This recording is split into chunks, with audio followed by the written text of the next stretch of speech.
My Nigerian people, we've got something to discuss. If you're not Nigerian, please, I beg, scroll up.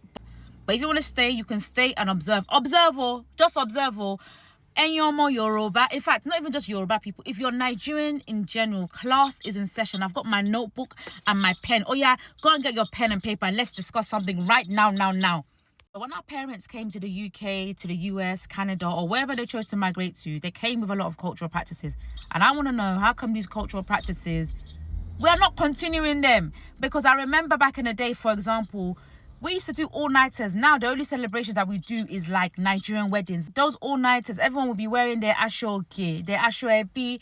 It will be all-nighters. You literally leave the venue at 5 a.m., 6 a.m., and even arrive there by 10 p.m. I've taken the liberty to make a list because I want to know, those of you with certain skills, what are you doing to pass it on to the next generation or those younger than you? And how are we going to uphold our skills and our cultural practices collectively? Because this is a collective issue. Number one, you are in the abroad and you're under the age of 40. Did you do a Nigerian hall party? Yeah. Number two, smoky jollof rice that can feed over 100 people, that's specifically cooked in a gas cylinder with a stove outside. If you're under the age of 40, I want to know the last time that you've done that, and what's your advice to be able to pass that on to the next generation? Because I haven't seen that in a very long time. Number three is very important. This is the alaga. The alagas are the ones that they are the master of ceremony for Yoruba weddings. So they basically do the traditional cultural practices for Yoruba weddings.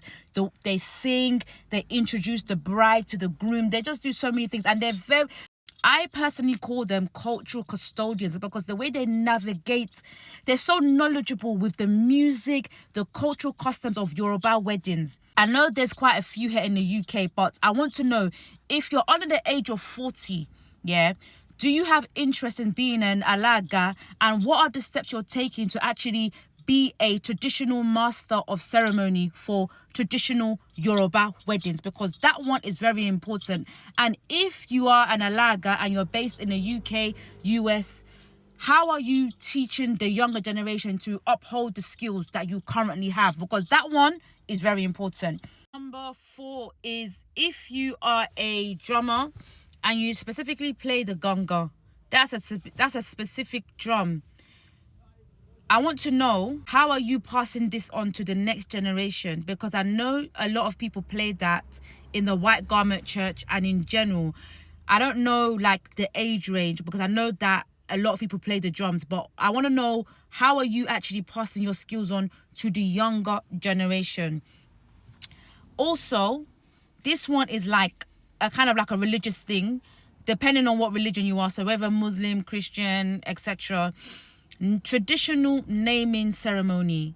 If you are of a religious authority, regardless of what religion you are you able to hold a traditional naming ceremony in the Yoruba language? And this leads to the next point, but it's kind of the same point, is that we have religious institutions like Asalatu. We also have White Garment Church. We've got different religious places. We specifically have Nigerian ones. I want to know how the younger generation are preparing to hold sermons specifically in Yoruba, because I want to know who's going to be running Asalat. If you're under the age of 40, how are you preparing for that?